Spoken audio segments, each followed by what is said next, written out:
Recording in progress. Listo, la grabación ha empezado, hermanos. Les doy una cordial bienvenida a todos. Muy buenos días. Ya vamos a empezar entonces con la sesión del día de hoy y voy a compartir con sonido la pantalla. Ahora veremos distinciones más genéricas entre el texto recibido y el texto crítico. Listo, mis hermanos. ¿Sí están escuchando? ¿Tienen sonido? Sí. Sí, va bien. Sí, señor, está bien. Ok, bueno. Recuerda Listo. Entonces, bueno, esta parte la habíamos pausar empezado a el ver video hace 8 si días. quieres anotar las citas.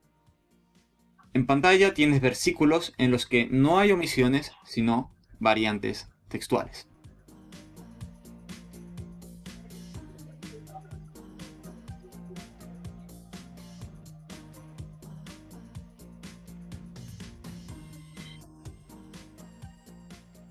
Por último, nos detendremos a considerar una diferencia concreta muy importante. Lucas 4:44. Bueno, vamos entonces a Lucas 4:44. ¿Quién tiene Lucas 44 en Reina Valera 1960 o anterior? ¿Y quién tiene Lucas 44? No sé si de pronto alguien tenga tal vez Biblia textual, o bueno, o si no también alguna de las otras que estamos utilizando del texto crítico. ¿Pues la hermana Doris trajo su Biblia de cabecera?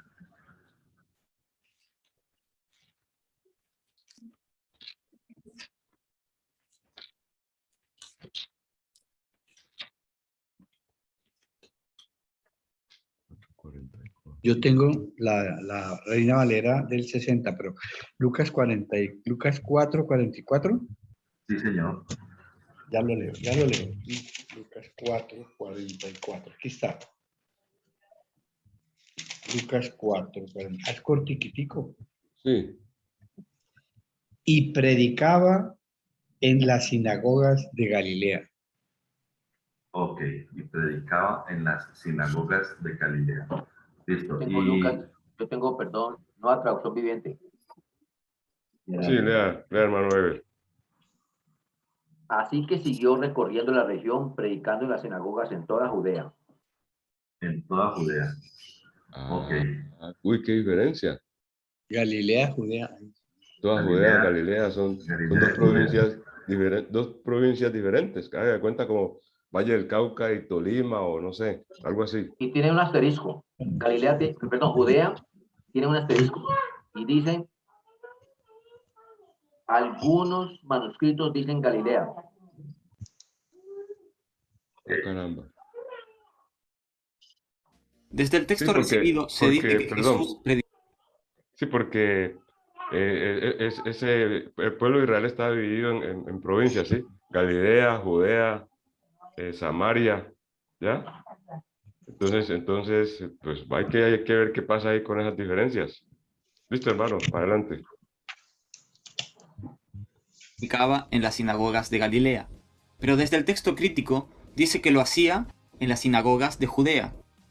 En el mapa puedes ver lo lejos que está una región de la otra, y para llegar de la una a la otra se hace necesario atravesar la región de Samaria o pasar por las regiones de Decápolis y Perea. Por ende, esta diferencia es importante porque cambia la información. Hermana. No, que yo leí, pero tenía el micrófono cerrado. Estaba leyendo la nueva versión internacional. Sí, hermana, adelante. Y siguió predicando en las sinagogas de los judíos, dice la nueva versión internacional. Uy, esta distancia más. Y perdón, y Dios habla hoy, dice así. Así iba Jesús anunciando el mensaje en las sinagogas del país de los judíos. Dios habla hoy. Sí. Las sinagogas de los judíos, la sinagoga del país de los judíos, la sinagoga de Judea. Ya, tremendo eso. De las diferencias de los judíos en Galilea. Sí. Una cosa es decir varios departamentos de Colombia y decir Valle del Cauca. Sí, es diferencia. Seguía predicando en el Valle del Cauca y otro decía, seguía predicando en Antioquia y otro decía, seguía predicando en el país de Colombia. Exacto. En en las sinagogas de Galilea, pero desde el texto crítico dice que lo hacía en las sinagogas de Judea. En el mapa puedes ver lo lejos que está una región de la otra, y para llegar de la una a la otra se hace necesario atravesar la región de Samaria. Claro, tocaría que pasa para de Galilea a Judea, atravesar Samaria, que está aquí en verdecito. O si no quiero atravesar por Samaria, me tocaría que venirme aquí a la amarillita, que es Decápolis, y después a la azulita, que es Perea. ¿Sí? Decápolis y Perea, para llegar a Judea. O más directo y más corto, atravesando Samaria. Wilfer, Señor. Sí, sí, Ever. me hace acordar de lo que hacían, lo que, ¿cómo se llama? Lo que estiraban, lo que usaban en ese tiempo, que era pasarse al otro lado del río Jordán, y por Perea y Decápolis, según este mapa, ignorando o no queriendo ver a la gente de Samaria. Ah, sí. Lo hacían mucho. Exactamente. Sí. Le tocó hacerlo a Jesús inclusive. Sí, porque no. Del versículo anterior, en mi Biblia de estudio, Reina Valera 60, dice, perdón un segundo.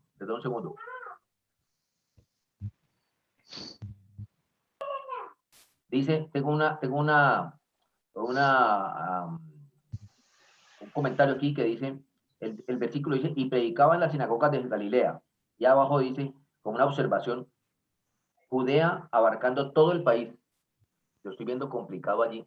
Sí, es como contradicción todo, ¿cierto? Porque no hay concordancia, Exactamente. Vamos a ver cómo se aclara eso. Y yo tengo una En observación. el mapa. Sí, adelante, hermano. Yo también he colocado aquí a mano, tengo una observación a mano, y creo que eso ya lo hemos estudiado, lo hemos visto, porque eso es de esta clase. Tengo una observación ahí a puño y letra mío, que dice, diferencia entre el texto recibido y el texto crítico. Sí. Correcto, sí, así es. Sí. Puedes ver lo lejos que está una región de la otra, y para llegar de la una a la otra se hace necesario atravesar la región de Samaria, o pasar por las regiones de Decápolis y Perea. Por ende, esta diferencia es importante, porque cambia la información. ¿Cuál es la lectura correcta? Veamos el contexto. Según los versículos 16 y 31 de este capítulo, descendió de Nazaret a Capernaum, ambas ciudades de la región de Galilea. Y si sigues leyendo hasta el versículo 43, sabrás cuál es la lectura correcta del versículo 44. Jesús enseñaba en las sinagogas de Galilea. No encaja para nada con el contexto decir que Jesús predicaba en las sinagogas de Judea. Qué interesante, ¿no? Qué interesante. Leamos el versículo 16.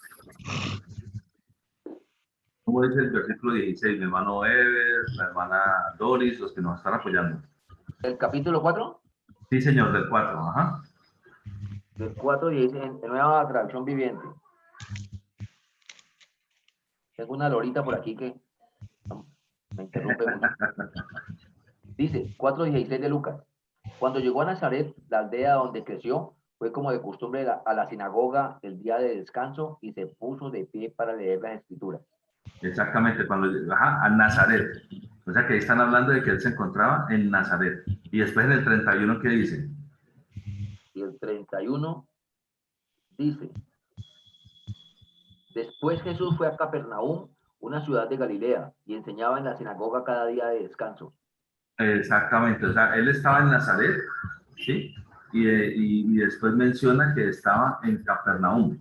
Y Capernaum es una de las ciudades que pertenece a Galilea, o sea, él estaba en la zona norte, ¿sí? En la zona norte, allá en Galilea. Ahí es donde él se encontraba, o sea, según el texto de unos versículos anteriores, ahí estaba él. Y ese es en el versículo 31. Y en el versículo 44, ya él mágicamente saltó a Judea. En el texto crítico, mientras que en el texto receptus, en el texto recibido, él seguía predicando en las sinagogas de Galilea, pero él ya estaba en Galilea porque estaba en Capernaum, según el versículo 31. Sí. Entonces, miren lo interesante, ¿no? O sea, la misma Biblia va mostrando como una secuencia del proceder pues, del Señor Jesús. Sí, una secuencia lógica. ¿Sí? Una secuencia lógica, sí, señor. Porque Galilea, lo que hablaste allí, Capernaum y Nazaret, estaba en la misma Galilea, ¿cierto? Entonces ya Sí. ese brinco a otra provincia ya pues no tiene lógica. Es un brincote. Sí, De las dos, pues tiene más sentido, pues la coherencia que va trayendo el texto, sí, la correcto. coherencia que va trayendo el texto, o sea, la misma lectura. Como historiador, no se habría equivocado en algo tan básico y elemental. Tampoco serviría el pretexto de que, como escribió su evangelio orientado a gentiles, se refirió a Galilea con el nombre de Judea para referirse a las sinagogas de los judíos. Esta hipótesis se caería por su propio peso, porque si fuera así, no se habría mencionado en el versículo 31 la palabra Galilea. Además, en el capítulo 5 de Lucas, versículo 15, se cuenta que la fama de Jesús se extendía hasta el punto de que, en el versículo 17, se nos dice que venían a verlo no solo gente de Galilea, sino de Judea y concretamente de Jerusalén. Por ende, puedes ver que, para el escritor de este evangelio, estaban claramente diferenciadas las regiones de Galilea y de Judea. Interesante. Lucas 5, 15 al 17.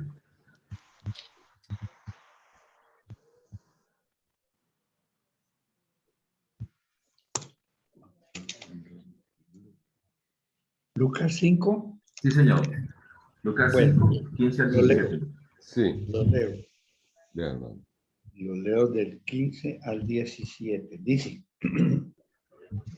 pero su fama se extendía más y se reunía mucha gente para oírlo y para que le sanase de sus enfermedades. 16, hermano. Mas él se apartaba a lugares desiertos y oraba.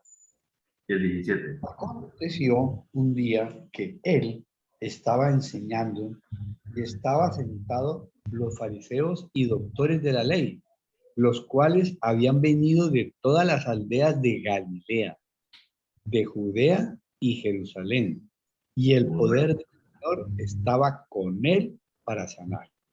Correcto. Entonces La lectura del texto ahí se está mencionando algo muy interesante y es que el escritor del texto de Lucas tiene muy en claro, o sea, no queda lugar a duda de que tiene la claridad de las zonas geográficas.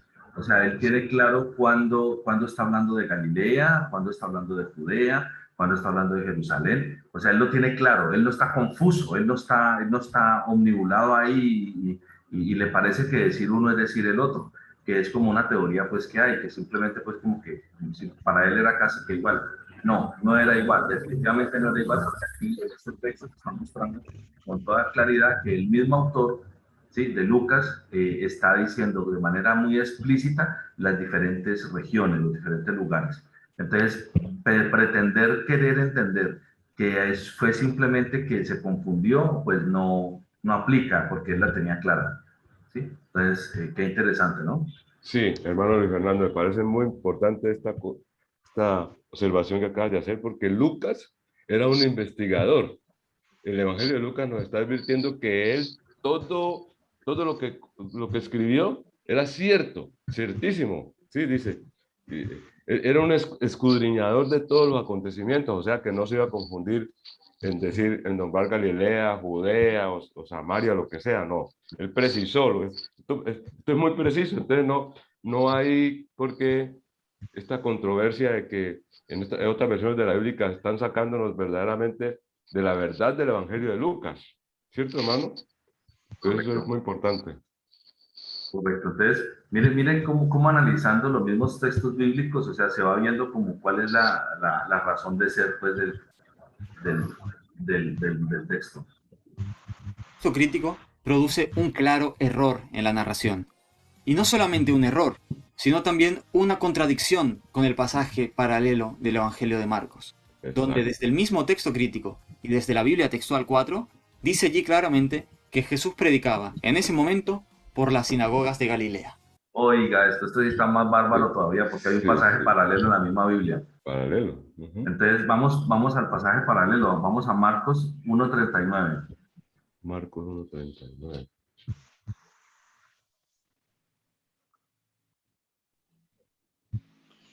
Sí. Marcos.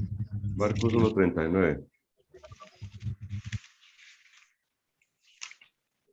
Listo, listo. Lo leo. Sí, léalo, hermano Pinzón. A ver, Marcos, ya voy. Estaba pasando aquí. Marcos 1:39. Dice así. 1:39. Dice, es cortico también. Y predicaba en la sinagoga de ellos, en toda Galilea, y echaba fuera los demonios. Ahí está claro. Hay una precisión ahí, una precisión, ¿cierto, hermanos? Toda Galilea. No se pasa para Judea, ni para Samaria, ni para Decápolis, ni para Perea. En la Reina Valera, pues todas las versiones se refiere a Galilea, el punto donde todo Jesús se movía, más que todo. Correcto, hermano. Entonces, mire que hay un pasaje paralelo y en el pasaje paralelo está otra vez confirmando lo que tiene sentido, y es que se encontraba para esos momentos el Señor Jesús era en la zona de Galilea, no en la zona de Judea. Entonces allí comienza uno a entender que sí tiene todo el sentido del mundo hablar de Galilea y ya no tiene mucho sentido hablar de Judea para ese momento, donde encontrar al Señor Jesús. Entonces, bueno, sí, hermano, aquí valía la pregunta.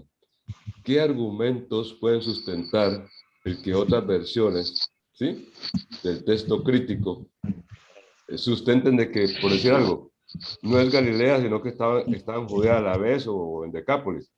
¿Cómo sustenta esta gente esta contradicción? ¿Sí, hermanos? Ahí valía esa pregunta. Porque ya estamos viendo nosotros aquí, verdaderamente, entre Lucas y Marcos, que son pasajes paralelos, cómo no se salen de Judea, no se salen de Galilea. Y los del texto crítico sí se salen. Entonces hay que ver por qué razón tiene para salirse, la verdad. Sí, los argumentos que dicen ellos, él los expresa ahorita, los dijo, y entre esos está pues de que él quiso decir lo uno diciendo lo otro. O sea, como que estaba confundido, pero no, definitivamente el autor de Marcos no tiene confusión alguna. O sea, él tiene claras las diferentes regiones. Eso no cabe. Adelante, hermano William. Sí, en el mismo Marcos, en el versículo anterior, cuando 38, dice, sí. refiriéndose a Jesús, dice, o que Jesús es el que está hablando, dice, él les dijo, vamos a los lugares vecinos. Eso.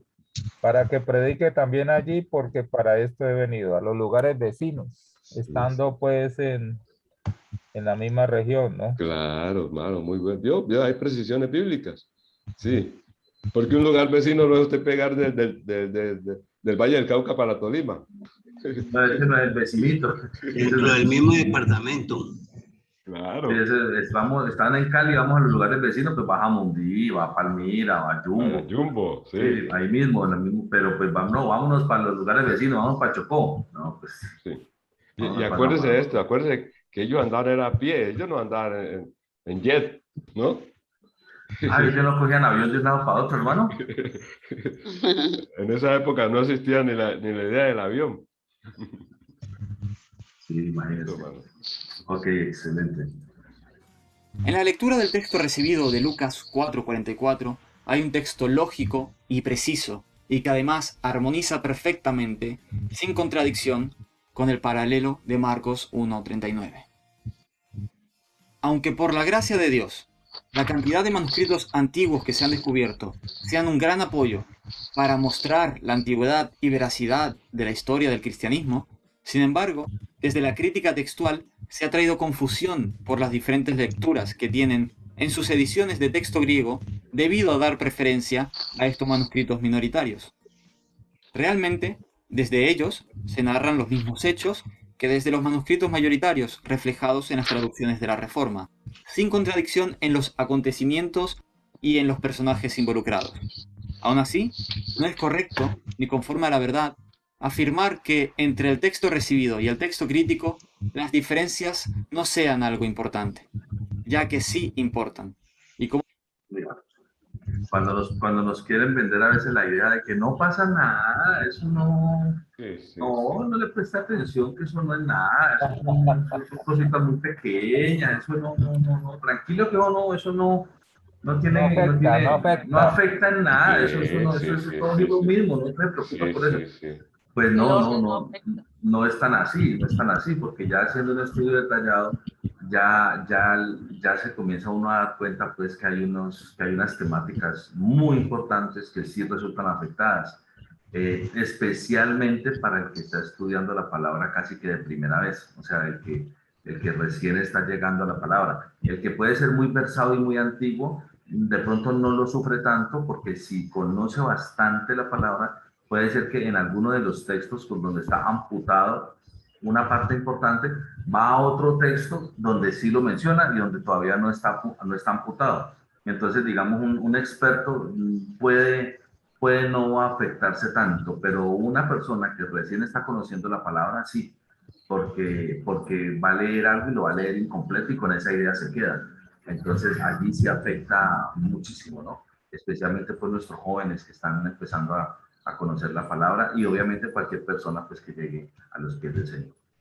Sí, hermano Luis Fernando, porque míralo, en la diapositiva que está mostrando ahí, esto causaría confusión en un novicio, ¿sí? Dice, bueno, ¿pero qué? ¿Pero cómo es eso? Que no entiendo. ¿Cómo puede estar aquí y a la vez estar en otra parte? ¿Cierto? Entonces eso crea confusión. Definitivamente no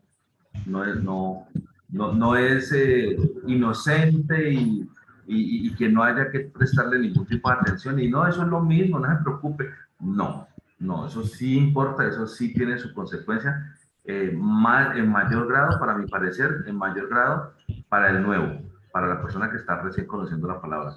En menor grado para el versado antiguo, que ya conoce la Biblia al derecho y al revés, que conoce los pasajes paralelos, que conoce diferentes temas y saben qué versículos hablan de eso. Entonces, para un experto así, ya no tanto, porque aunque no lo diga en cierta parte, pero sí lo dice en otro, pues el versado sabe en dónde más lo dice, y entonces pues está bien. Digamos que esta persona no va a estar tan afectada, pero los nuevos sí, los que definitivamente apenas están conociendo, sí, porque ellos lo leen incompleto y así se quedan con esa idea. Por ejemplo, a mí me gustó mucho el testimonio que nos compartió el hermano William Robles sobre un texto que toda la vida se había quedado entendido que así era.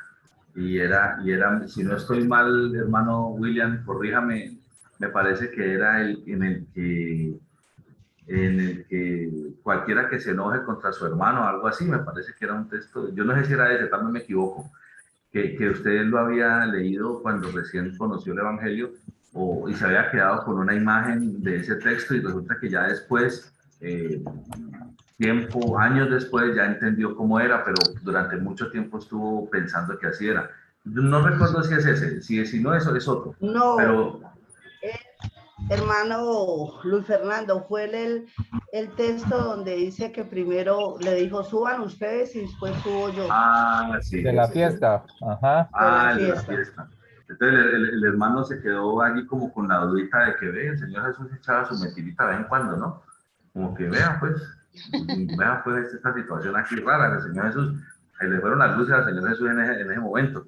O no sé qué habrá pensado, pero en todo caso sí se quedó con la idea de que pues había dicho una cosa y después hizo otra.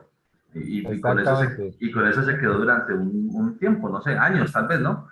Entonces, hasta que llegó el momento en que ya pues, se enteró de que no era así. Entonces, pues, ese es un ejemplo genial. O sea, yo le agradezco al hermano William que nos lo haya compartido, porque el hermano William, ustedes saben que es una persona antigua en el Evangelio, una persona que comparte del Señor Jesús, que le predica a las personas, que es un evangelista donde él saca de su tiempo y de sus recursos inclusive para compartir el Evangelio, y lo hace de forma honesta, de forma de corazón, y con todo ese corazón dispuesto para el Señor. Aún así él creía eso hasta tiempo después, él creía eso, o sea, él tenía su dudita frente a ese tema, y hasta que ya se dio cuenta que no era así. Pero entonces, si eso le sucede a él, que es una persona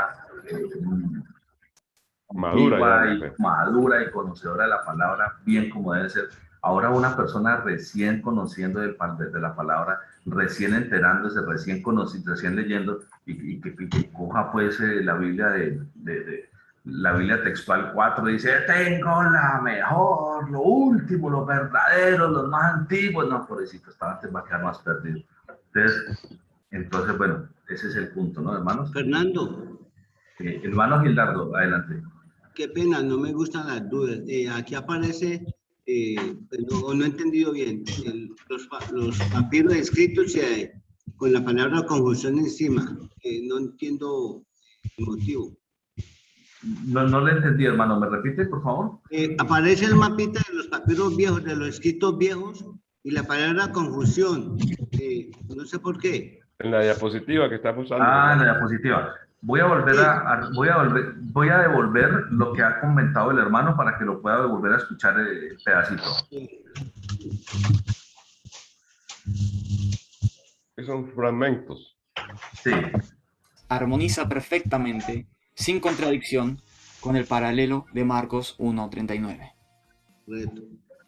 Aquí, a partir de aquí, hermano Gildardo. Aunque por la gracia de Dios, la cantidad de manuscritos antiguos que se han descubierto sean un gran apoyo para mostrar la antigüedad y veracidad de la historia del cristianismo, sin embargo, desde la crítica textual se ha traído confusión por las diferentes lecturas que tienen en sus ediciones de texto griego debido a dar preferencia a estos manuscritos minoritarios. Realmente, desde ellos se narran los mismos hechos que desde los manuscritos mayoritarios. El haberle dado la crítica textual mayor importancia a los hallazgos de estos manuscritos, lo que ha hecho es traer confusión. Porque estos manuscritos, estamos hablando pues de los manuscritos que ya están reconocidos, pues que tienen esta situación, que son el texto, que son el sinaítico, el vaticano, y hay como otros 2 o 3 ahí que se suman allí, pero esos son los más fuertes y los más importantes. Entonces, no está mal haberlos encontrado y no está mal tenerlos en cuenta y no está mal estudiarlos, no, eso está bien y es parte del proceso. Eso es lo que debía hacer, eso es lo que debía hacer, digamos que la crítica textual debía hacer eso. Pero, lastimosamente, lo que ha sucedido no es eso, sino que lo que ha sucedido es que han tomado esos manuscritos y a esos manuscritos les han dado como toda la importancia por encima de lo que ya ha existido y por encima de lo que ya se ha tenido, tratando digamos, de sobrevalorar, supervalorar estos manuscritos que tienen tantos errores, y eso ha venido a traer confusión. Eso básicamente es lo que está mencionando. Y que son manuscritos, que son manuscritos minoritarios. Exactamente. Le está dando más relevancia a estos minoritarios que a los... Ya, correcto, ahora sí, muchas gracias. Correcto. A eso se refiere, sí señor, correcto. Griego, debido a dar preferencia a estos manuscritos minoritarios. Realmente, desde ellos se narran los mismos hechos que desde los manuscritos mayoritarios reflejados en las traducciones de la Reforma, sin contradicción en los acontecimientos y en los personajes involucrados. Aún así, no es correcto, ni conforme a la verdad, afirmar que entre el texto recibido y el texto crítico las diferencias no sean algo importante, ya que sí importan. Y como has podido ver, las diferencias consisten principalmente en asuntos doctrinales, asuntos de iglesia y sobre todo en la persona del Señor Jesucristo. La parte más grave de todas. La parte más grave de todas. Atacando o mutilando la deidad del Señor Jesús. Repite allí otra vez, Luis Fernando, al favor, ¿sí? Las diferencias tan fundamentales, ¿sí? La parte doctrinal, ¿sí? El texto griego, debido a dar preferencia a estos manuscritos minoritarios. Realmente, desde ellos se narran los mismos hechos que desde los manuscritos mayoritarios reflejados en las traducciones de la Reforma, sin contradicción en los acontecimientos y en los personajes involucrados. Aún así, no es correcto, ni conforme a la verdad, afirmar que entre el texto recibido y el texto crítico las diferencias no sean algo importante, ya que sí importan. Y como has podido ver, las diferencias consisten principalmente en asuntos doctrinales. Oiga. Principalmente las diferencias son, por un lado, asuntos doctrinales. Doctrinales, o sea que sí tiene una connotación. Claro, afecta a doctrina. Sí. Asuntos de iglesia y sobre todo en la persona del Señor Jesucristo. Como conclusión, el texto recibido refleja una lectura más armónica y enfática en lo que concierne a las doctrinas fundamentales del cristianismo. Por ejemplo, como vimos en esta enseñanza elemental de Jesús acerca del arrepentimiento, desde el texto crítico queda fuera el énfasis y la claridad. Este es tan... No, este texto es tan relevante, en mi parecer, tan absolutamente relevante. Este ya lo estudiamos, ¿no? Pero o sea, aquí está terminando ya pues la temática. Pero entonces miren por ejemplo, estos tres textos, específicamente Mateo 9:13 y Marcos 2:17, ¿sí? En el que se hace el énfasis de que el Señor Jesús pues ha venido, pero ha venido a llamar a los justos y a pecadores, pero ¿a qué los vino a llamar? Al arrepentimiento. Y ese pedacito del arrepentimiento es tan fundamental, tan re importante, y pues en el texto crítico ese pedacito se lo comen, está pues amputado. Entonces, creo yo que de hecho les faltó amputarlo en uno, ¿no? Como ustedes pueden observar allí, ¿sí?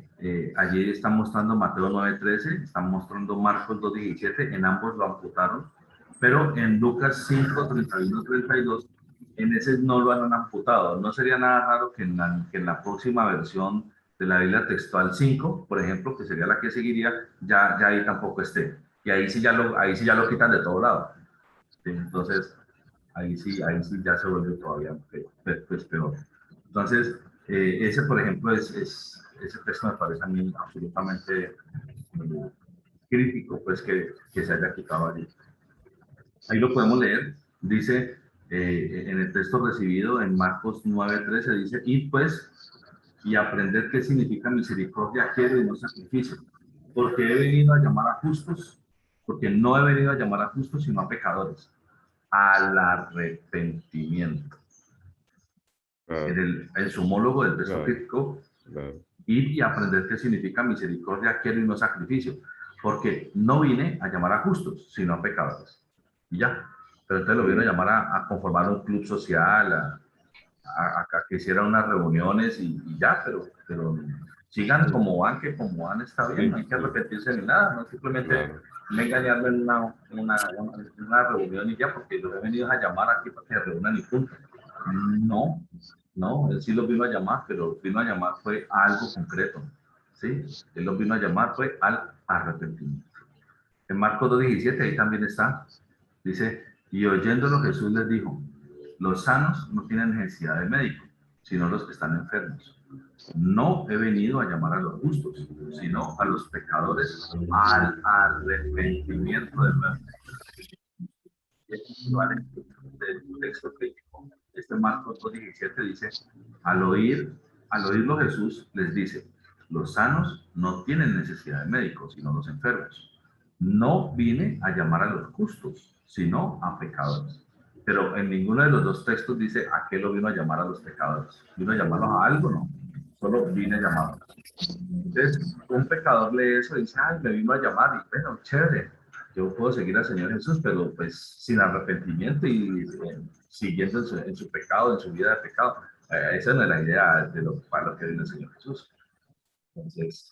Entonces miren lo crítico. O sea, este texto me parece a mí, este es uno de los textos fuertes que utilizan las doctrinas actuales que defienden la ideología LGTBI.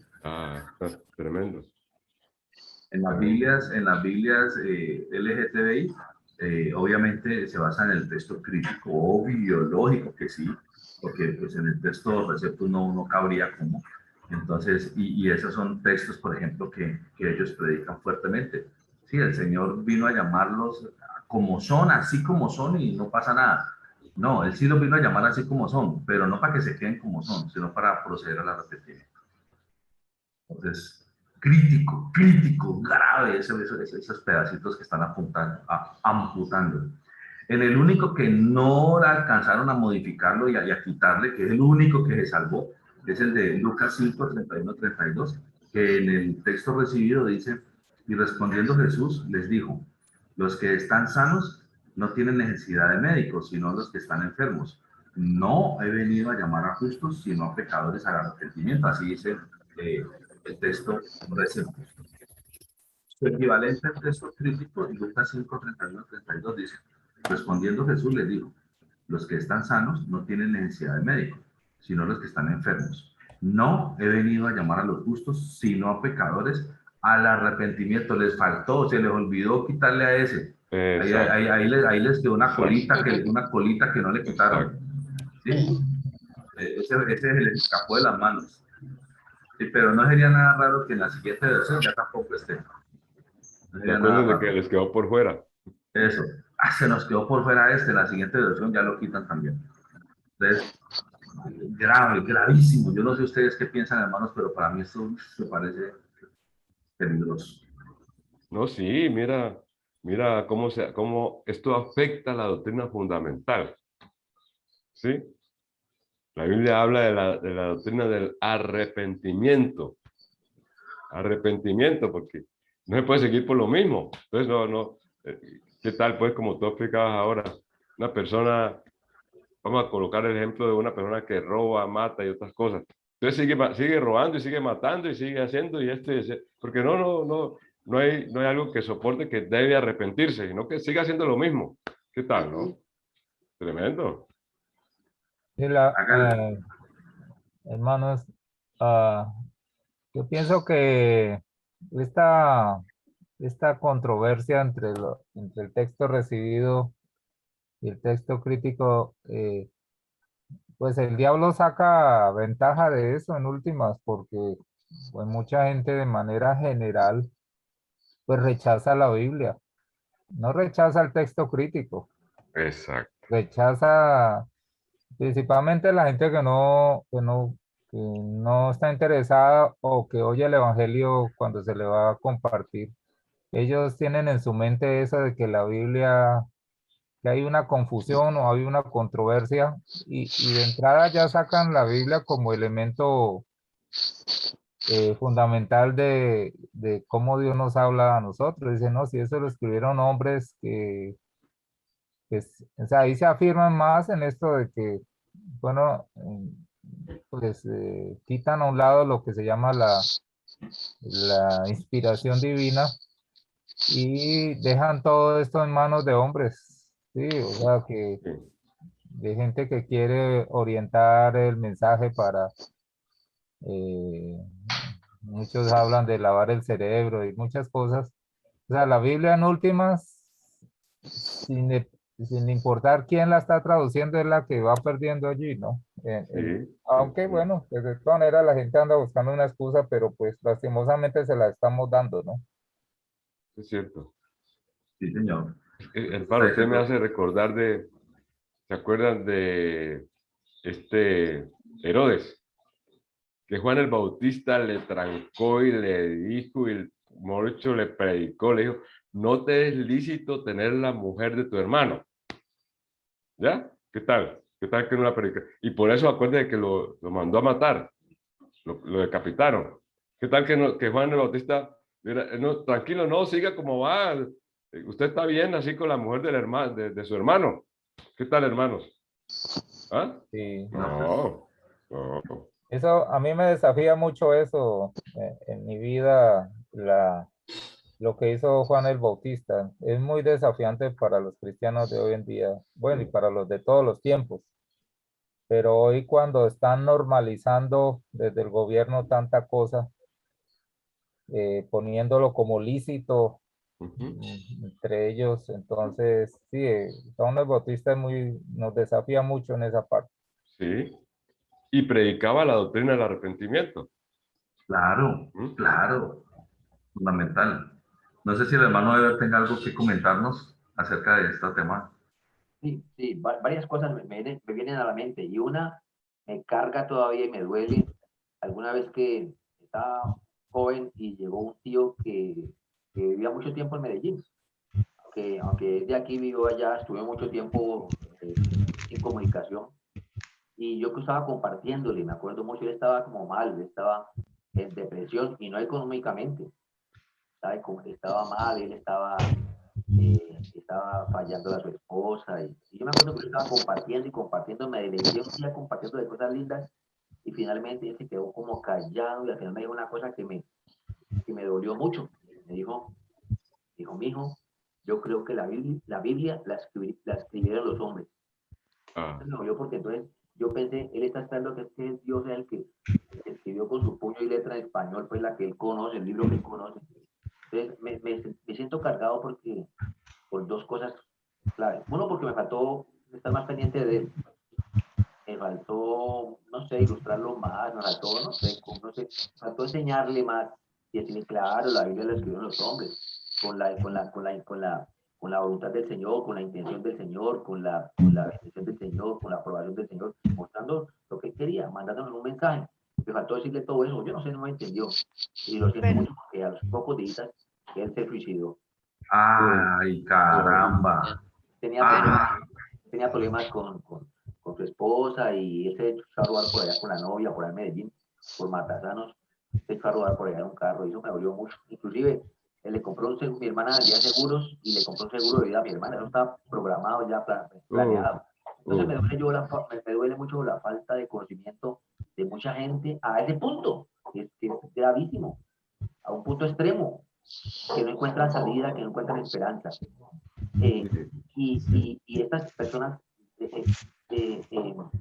decía mi hija estos días, papá, está tan complicado el tema actual que a la final no va a ser normal todo lo que el sistema está probando, el mundo entero. Los hitos del arco iris y la aprobación de hombres con hombres y mujeres con mujeres, eso finalmente lo vamos a ver normal. Hoy en día, a los viejitos nos causa mucha dificultad asimilarlo, codificarlo, aceptarlo. Pero me decía ella, esto se va a poner tan de moda que al final lo vamos a ver normal. Esto me preocupa a mí que mis nietos y sus hijos, eso va a ser parte de la vida cotidiana y eso lo va a dejar cada día más de este librito que nos deleita investigarlo y estudiarlo por diferentes versiones. Eso me preocupa. Y por último, quiero leer lo que dice la versión Dios habla hoy. Dice Lucas 5:32. Dice, me gustó. Dice, yo no he venido a llamar a los buenos, sino a los pecadores para que se vuelvan a Dios. Para que se vuelvan a Dios. Exactamente, la repetimiento, correcto. Quiero decir algo, ¿puedo? Claro, hermana, ni más faltaba. Algo que he aprendido en el caminar de la vida cristiana es que los tiempos son de Dios.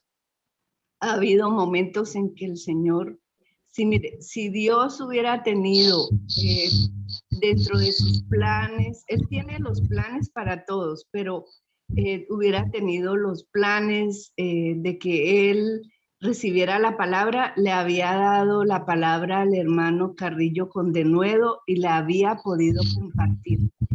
¿Qué pasa? Algo que aprendí yo, que las personas llegan a vivir una vida según su propio creencia o lo que hay en el corazón de ellos. Y me decía un pastor hace muchos años, me decía, hermana, no meta mano ahí porque usted lleva el bulto. Dios está haciendo una obra en la vida de esa persona. No meta mano. Cuando nosotros tenemos el Espíritu Santo, el Señor, mire, ha habido momentos en que hay personas que yo les voy a hablar y el Señor no me da palabra a mí para esa persona. Me deja callada. No puedo. Y si yo llego a hacerlo, entro en vergüenza porque voy a hablar lo que no debo hablar. Entonces, el Señor tiene el control de todas las cosas. No era el momento del familiar del hermano Carrillo y no era el momento de él también compartirle. ¿Sí? Eso yo he aprendido. Otra cosa, en estos días veía que hay una serie de judíos que se ha creado aquí en Colombia en que niegan la existencia de Jesucristo. No sé si ustedes han visto en las redes y en las noticias, sobre esta secta de judíos que se ha formado y leen el Torá y se ciñen solamente al Torá y niegan la existencia de Jesucristo, y está cogiendo mucha fuerza aquí en Colombia. Yo no la he visto. ¿Verdad?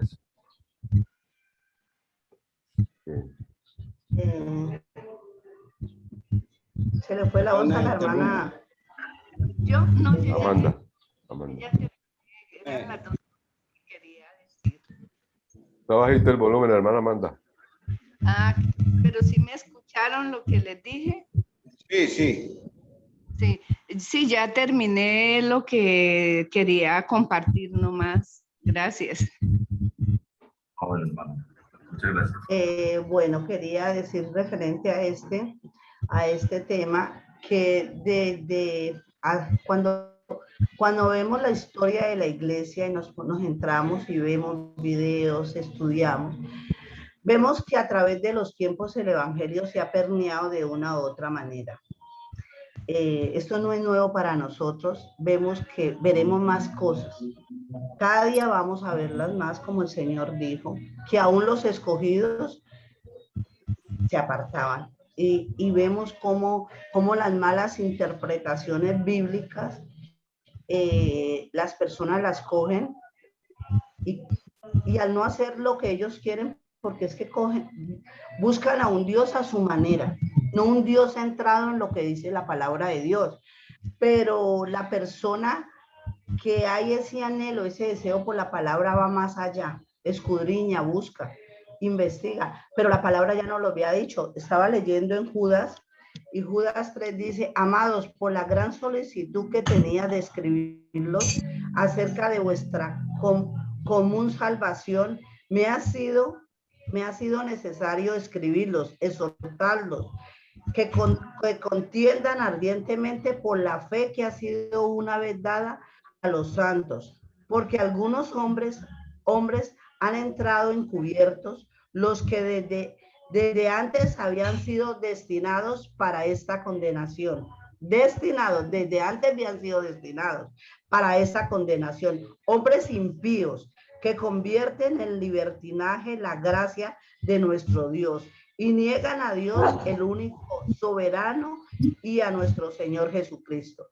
¿No lo dijo? La palabra ya no lo ha dicho.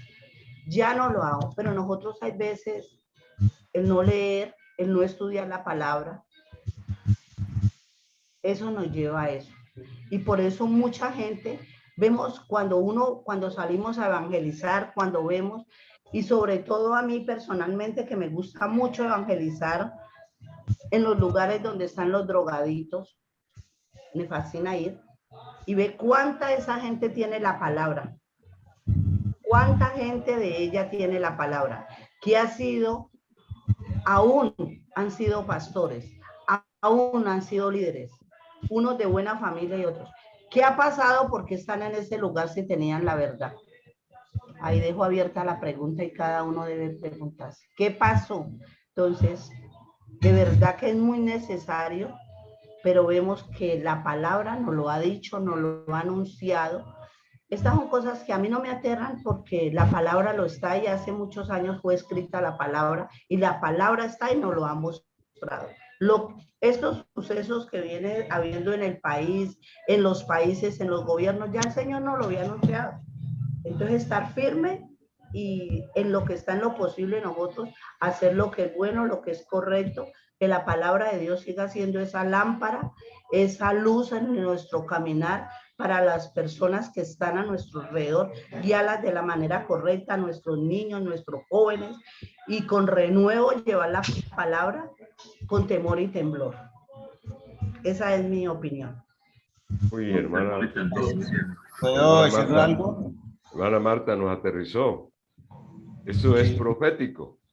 Eso que usted acaba de leer ahí en Judas es profético, es lo que estamos viendo. ¿Ah?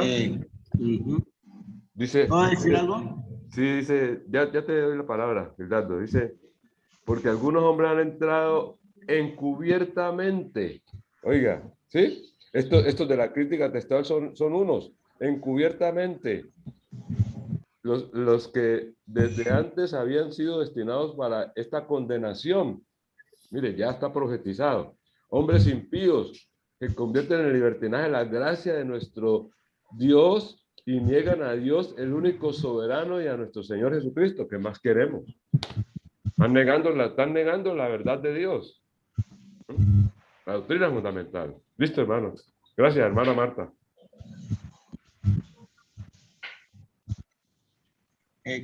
Quiero aportar algo. Sí. Adelante. Bueno, pues sí, así parte de lo que acaba de decir la hermana, y apoyando también lo de Ever, de verdad, pues ya no es que estemos viejitos, estamos en una edad avanzada. Y sabemos que todo eso, pues, eso va a ocurrir y ya está ocurriendo porque estaba ya anunciado. Lo que toca ahí, él hablaba de los nietos, toca ahí es, hermano, orar y orar por nuestra descendencia, que en medio de estas circunstancias Dios los tenga protegidos y cada día enseñarle más de la palabra para que estén advertidos y no los toque, porque pues se van a ver muchas cosas más peores. Lo único que nos puede sustentar, apoyar y es a nuestros nietos y a nuestros hijos es orar por ellos sin cesar. Es mi aporte. Muchas gracias. Muchas gracias, hermano. Válido, aceptado, mi hermano. Tiene toda la razón. Desde el texto crítico perdemos, entre omisiones de pasajes, de versículos y de fragmentos, tanto contenido que puede equipararse en longitud a las dos epístolas del apóstol Pedro. Oiga, esta comparación tan interesante. Este hermano se puso en la siguiente tarea, a mirar los pedacitos que están amputados. Aquí está amputado medio versículo, aquí está amputado otro medio versículo, aquí está amputado solo una palabrita. Al arrepentimiento, dos palabritas. Al arrepentimiento, dos palabritas. Aquí amputaron dos palabritas, aquí amputaron una, aquí amputaron tanto. Y sumando todo eso, todos esos trocitos y palabritas que se han amputado, él menciona que la cantidad de palabras que suma todo eso que se ha amputado equivale a la carta de Primera de Pedro y Segunda de Pedro juntas. De palabrita en palabrita y de trocito en trocito, muy bien escogidos. El hermano se puso en ese trabajo. Esto es salvaje, hermano. Esto es salvaje, hermano. O sea, y son todas las cantidades de palabras que tengan Primera de Pedro y Segunda de Pedro, pero palabras claves en versículos claves a lo largo de toda la palabra. Qué cosa tan bárbara, Dios mío. Esto parece una obra ¿qué les digo yo? De un cirujano meticuloso, un cirujano plástico meticuloso que cortó trocito aquí, lo sacó, otro trocito bien escogido. Perfección. O sea, es una labor, pero de detalle, Dios mío. Sí. Qué vaina. Qué bien. Viéndose testigos con paralelos. Adelante, hermano. No, eso que acabas de decir. Mira cómo la sumatoria de todos los errores, mira el volumen a dónde va, ya con 2 libros equivalentes a los de Pedro. 2 cartas. No. ¿Qué tal, de pues? Palabrita en palabrita. Sí. Uno lo puede tomar aislado, pero vaya sumando para que vea cómo se va acumulando. Ya es un acumulado. Eso es lo que hizo este hermano. Interesantísimo trabajo el que hizo este hermano. Interesantísimo. De pasajes, de versículos y de fragmentos, tanto contenido que puede equipararse en longitud a las dos epístolas del apóstol Pedro, perdiéndose testigos con paralelos que debilitan así el énfasis y la claridad, como también testigos únicos en la palabra de Dios, es decir, que no tienen paralelo en otro libro. Esta parte todavía está más peligrosa, porque, por ejemplo, lo que vimos aquí al lado izquierdo, allí estamos viendo donde se pierden partes del texto en pasajes paralelos, pero no se perdió del todo. Por allí quedó un hito que todavía no le quitaron. Pero los que están aquí al lado derecho son textos que no tienen paralelos. O sea, que no están en 2 sitios al mismo tiempo en la palabra, sino que son únicos. Entonces, al quitarlos de allí, pues ya no están. porque eran únicos, ¿sí? Entonces, complejo. Estos todavía son más críticos, diría yo, más todavía, porque son únicos. Entonces, y aquí está, por ejemplo, en primera de Juan 5:7, que esta sí es la carta juanina. Ah, sí, la coma juanina. Está pendiente de controversia, ¿no, hermano Ever? Por ahí lo vi con un escrito que mandó por WhatsApp, ¿eh? Ah, sí. El hermano está que se habla de ese tema. Está bien. Listo, entonces, interesante, ¿no? Vamos a continuar. Como estos ejemplos. En cuanto a María y a José, queda desde el texto recibido mucho más clara la verdadera identidad y función de cada uno. Y lo más importante de todo, aquellos pasajes que hacen referencia a que Jesús es el Cristo, es el Señor, que fue perfecto y nunca pecó y que es Dios en la carne, son más abundantes, claros, directos y precisos desde el texto recibido. Miren lo interesante. Primero que todo, la parte que tiene que ver con la Virgen María y con José, en el texto recibido queda mucho más claro pues que María obviamente es la madre del Señor Jesús, ¿sí? Y que José, ¿sí? Digamos que queda también claro, digamos que el papel que desempeñó José, que pues obviamente no fue un papel pequeño, fue un papel muy importante. Pero digamos que queda muy claro porque no se le menciona como padre directamente, mientras que nosotros hemos visto los textos críticos donde dejan como digamos que como con menos claridad pues estos textos. De todas maneras, esto ya lo trabajamos en la clase. La otra parte que también tiene que ver pues, con mucha importancia es donde se menciona que Jesús, ¿sí? Es el Cristo y es el Señor. ¿Sí? Donde se habla de la integridad del Señor Jesucristo, como por ejemplo de que no mienta, como el texto que estábamos hablando hace un ratico, que el hermano William nos compartió muy amablemente, y la divinidad del Señor Jesucristo. O sea, son temas que atacan directamente la persona del Señor Jesús, ¿sí? Y tienen, pues, digamos que muy buena claridad y mucha más abundancia de textos en los que se hace este tipo de claridades. O sea, no se permite, digamos, estas confusiones, digámoslo así, que sí se presentan en el texto crítico. Entonces, esto es también parte, esto es fundamental.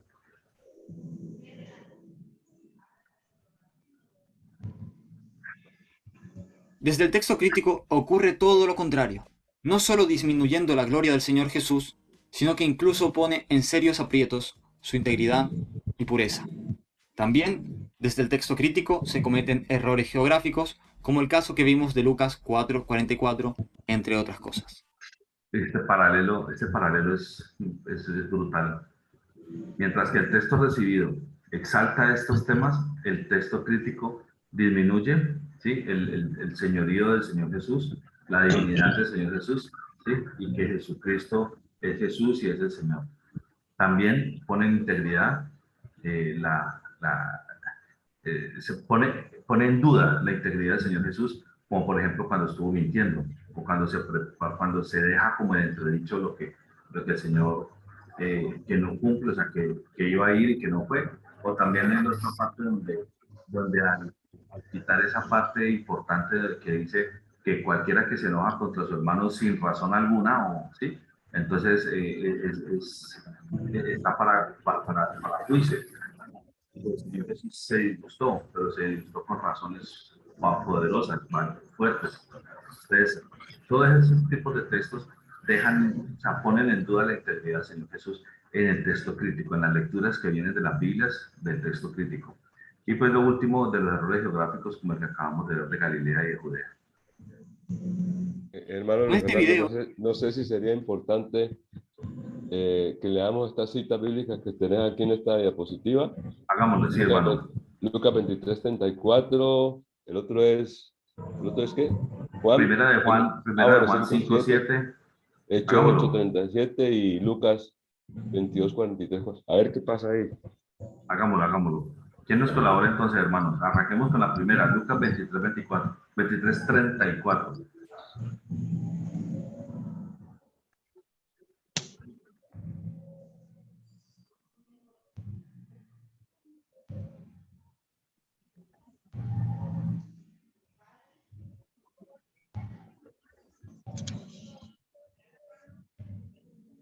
Voy a leer en la Reina Valera, Lucas 23:34. Sería importante que otra persona nos lea un libro de una versión diferente de la crítica textual. ¿Ya? Para que veamos la diferencia. Voy a leer Valera 60, dice. Lucas 23:34 dice. Y Jesús decía, Padre, perdónalos porque no saben lo que hacen. Y repartieron entre sí sus vestidos echando suertes. Alguien que lea otra versión a ver que sea la crítica textual. O estas versiones modernas. Nueva versión internacional. Dice, Sí. Padre, dijo Jesús, perdónalos porque no saben lo que hacen. Mientras tanto, echaban suertes para repartirse entre sí la ropa de Jesús. Más o menos coincide, ¿no, hermano William? Sí, eso estaba viendo. Sí. Pero en la Biblia textual, tercera revisión, dice, y repartiendo sus vestidos, echaron suertes. Pero no dice que Padre perdona a los que no saben lo que hacen. No dice. Ay, ya, pues, ahí tiene. Siga, hermana, ahora, ¿qué iba a decir? No, eso, iba a leer la Biblia textual, pero ya la hermana la leyó. La Reina Valera purificada dice, mas Jesús decía, Padre, perdónalos porque no saben lo que hacen, y partiendo sus vestidos echaron suertes. Entonces, mira, hermana, ¿qué es más importante este versículo? Omitir la misericordia y el amor de Jesús, ¿sí? Que aún en ese momento en que estaba siendo crucificado, estaba diciendo los perdono, pero esta Biblia que mutila esta parte, eso no le da importancia, sino a la repartida de los vestidos. ¿Qué tal, hermano? En Dios habla hoy, sí. Pone en corchetes, iniciando el versículo 34, pone en corchetes y dice, Jesús dijo, Padre, perdónalos porque no saben lo que hacen, lo ponen en corchetes. Y luego sigue aparte ya como la versión de ellos, ¿no? Dios habla, y los soldados echaron suertes para repartirse entre sí la ropa de Jesús. O sea, hermano William, que esa parte que colocaron en corchetes, para ellos es cuestionada, según. ¿Cierto? Sí, pero se curan en salud poniéndolo. Sí. O sea, mire, aunque ellos están aliados con la crítica textual, pero en su corazón pienso yo, alguna persona que lea desprevenidamente o que no entienda por qué ponen corchetes, es decir, esto pertenece a la Biblia, ¿sí? Aunque pudiera leer un punto de observación en el pie de página, pero estos de la Dios habla hoy, como dice, tienen un pie afuera y un pie adentro. Exacto, eso no es. O se es o no se es, ¿sí o no, hermano? Sí. Pero ahí en ese corchete le están colocando ya cizaña. Así de sencillo.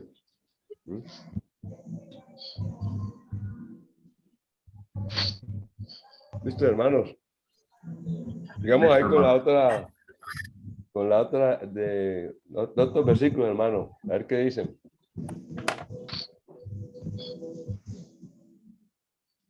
Leamos. ¿Cómo entonces con primera de Juan 5:7? Sí, pero ya en las versiones, en las nuevas versiones. A ver qué pasa. ¿Qué pasa con la coma juanina? Primera de Juan 5:7, listo, adelante, hermano. Hermana Doris, que tiene tanta abundancia ahí de literatura. Bueno, la Biblia textual dice, primera de Juan 5:7, porque 3 son los que dan testimonio. La purificada dice, porque tres son los que dan testimonio en el cielo, el Padre, la Palabra y el Espíritu Santo, y estos tres son uno. Y la preferida del profe dice, tres son los que dan testimonio. Entonces, mira, pero fíjate que dice, tres son los que dan testimonio, pero no dice cuáles son. ¿Ah? Y mira, la otra dice, Biblia la palabra, dice, porque los testigos son tres, 2 puntos. Ese versículo 7 queda así. Acabo de rematar, ¿no? ¿Cuáles son los testigos? Son tres, o no dicen quiénes son los testigos. Ajá, no, lo dice en el versículo 8. Ya. En el 8 dice el espíritu, el agua y la sangre, y los tres están de acuerdo. En esa Biblia la palabra, se llama Biblia la palabra. Esa fue Biblia la palabra. Ahí estoy compartiendo desde mi celular este texto, primero de Juan 5:7, la parte de arriba, ¿sí? Es de la Reina Valera, y la parte de abajo es de la Biblia textual versión 4. Sí. Y tal cual como lo acaba de decir la hermana, como lo acaba de leer. En la Reina Valera dice, porque tres son los que dan testimonio en el cielo. Y ahí mismo lo dice, el Padre, la Palabra y el Espíritu Santo. Y además lo reafirma. Y estos tres son uno. En el versículo 7 acá abajo, que es la Biblia textual 4, ¿sí? Dice, porque tres son los que dan testimonio. Y el resto del versículo desaparece. Se lo pongan. ¿Sí? O sea, eso de que dice, tres son los que dan testimonio, ni siquiera dice en el cielo. ¿Sí? Dice, tres son los que dan testimonio y ya. Y ahí lo cortan. Entonces, es bravo. O sea, ese texto... Es tremendo. Porque cualquiera preguntaría, bueno, tres son los que dan testimonio, ¿esto qué significa? ¿Pero a dónde? ¿O qué? ¿O quiénes son? ¿Sí o no? Exacto. Así es. Esa era primera de Juan 5:7. La otra era Hechos 8:37. Hechos 8:37. Aquí tengo Hechos 8:37 y dice así. Felipe dijo, si crees de todo corazón, bien puedes. Y respondiendo dijo, creo que Jesús es el Hijo de Dios. Y en la Biblia la palabra de Dios para todos, eso la quitan ese versículo. Hechos 8:37. Y en la Dios habla hoy también lo quitan, no está. Y en la Biblia textual hay doble corchete en ese versículo 37, no lo tienen. Es correcto, no lo tiene. No lo tiene. Entonces, en la nueva versión, ¿ya lo leíste en la nueva versión? No he leído la nueva versión. En la nueva versión 8:37. Dice, entonces mandó parar el carro y ambos bajaron al agua y Felipe lo bautizó. ¿Sí? ¿Ese es? En la nueva versión. En la palabra dice, el etíope mandó parar el carro, bajaron ambos al agua y Felipe lo bautizó. Sí. Hay una que se llama Código Real. Vamos a ver qué dice en Código Real. En el versículo 36 dice, aquí estoy mostrando 3 trozos. El último dice, y mientras avanzaban por el camino, llegaron a cierta agua y dijo el eunuco, aquí hay agua, ¿qué impide que yo sea purificado? Y ahí también lo omiten, ¿sí? En 37 hay una rayita, no está. También está amputado, o sea, también está quitado de allí. En la Biblia de las Américas, por ejemplo, en la Biblia de las Américas dice, yendo por el camino, llegaron a un lugar donde había agua y el eunuco dijo, mira, agua, ¿qué impide que yo sea bautizado? Bueno, aquí sí lo dejaron. Y Felipe dijo, si crees con todo tu corazón, puedes. Respondió él y dijo, creo que Jesucristo es el Hijo de Dios. Es que es el pedazo que siempre amputan. Creo que Jesucristo es el Hijo de Dios. O sea, esa es la razón, pues, de que lo quiten. porque está dando un reconocimiento, digamos que fundamental acerca de que el Señor Jesús es el Hijo de Dios. Entonces, bueno, listo, ahí vamos con eso. Yo pensaría, hermanos, que ya es hora como que interrumpamos. Sí, sí, hermano. Por cuestión ya de hora, y dentro de 8 días retomemos. Yo creo que ya estamos llegando al final, pero miren, ya están las conclusiones, están las comparaciones, los trozos que han quitado, los pedacitos, las palabras, suman 2 cartas en longitud, en cantidad de palabras. O sea, esto es una cosa de verdad que pesado, ¿no? Que se esté dando. Pero bueno, lo importante es que estamos conociendo. No sé si alguien quiere hacer la oración de despedida, mis hermanos. Voy a detener la grabación en este momento